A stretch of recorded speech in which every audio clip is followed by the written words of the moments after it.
most important strategy for solving climate change in the near term is what the CCAC is doing right now to show the world how to cut the short-lived climate pollutants.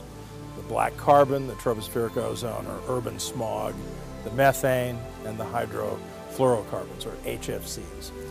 This part of climate change, if we are to solve it using existing technologies, which we already have, and usually existing laws at the national and international level, can give us 6 times more climate protection between now and 2050 than the most aggressive strategy to reduce CO2. We have to reduce CO2 as well. We have 2 levers to solve climate change. The CO2 lever, we have to pull it hard and fast right now. That can solve half of climate change. The other lever is what CCAC has its hand on, the lever to pull back the black carbon, the tropospheric ozone, the methane, and the HFCs.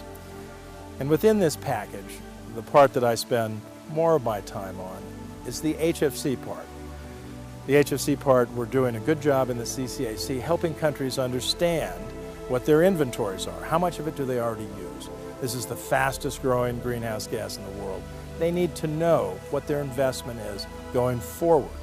They also want to know what the substitutes are. If we don't use HFCs, tell us what's better for the future. CCAC is telling people that there are better substitutes, and if they use these substitutes, they can also improve the energy efficiency of the refrigerators and air conditioners and other equipment that use HFCs. This is incredibly important because a lot of the carbon footprint comes from the fossil fuels that run the air conditioners. For example, in India alone, 40% of all electricity goes to air conditioning.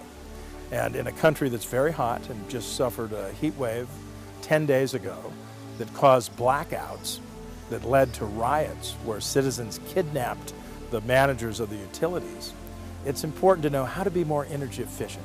And there's a calculation by Lawrence Berkeley Laboratory in California that says, for example, if India moved to super efficient air conditioning with the help of the CCAC, they could avoid building 120 medium-sized power plants. That would help their grid avoid blackouts. And this is not just about India, it's about the entire world. We're getting hotter, the demand for air conditioning is going up very, very fast. We need to help countries move in that direction. And the final piece that I'll mention on HFCs is the global agreement called the Montreal Protocol, endorsed by the ministers of the CCAC at one of our last high-level meetings. And this treaty is the treaty that's already done more for climate protection, as well as protecting the stratospheric ozone layer, than any other treaty.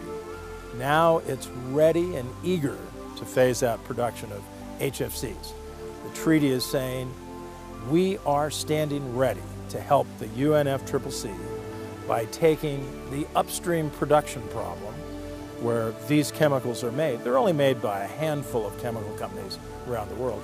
And we will tell those companies to stop making these chemicals on a schedule that doesn't disrupt industry, on a schedule that allows substitutes to come in and keep countries cool and keep them energy efficient. So we're working very hard to make sure this is something that the Secretary General has on his agenda for the summit that he's doing, the climate summit in September of this year. This is the moment when heads of government come together to say we are going to be serious in the run-up to COP21 in Paris. We've spent 21 years trying to negotiate a good climate treaty. And one thing we've learned is that we need help from outside the UNFCCC.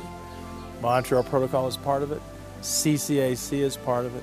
Air pollution control laws at the national and regional level. These are all part of what we need for solving climate change.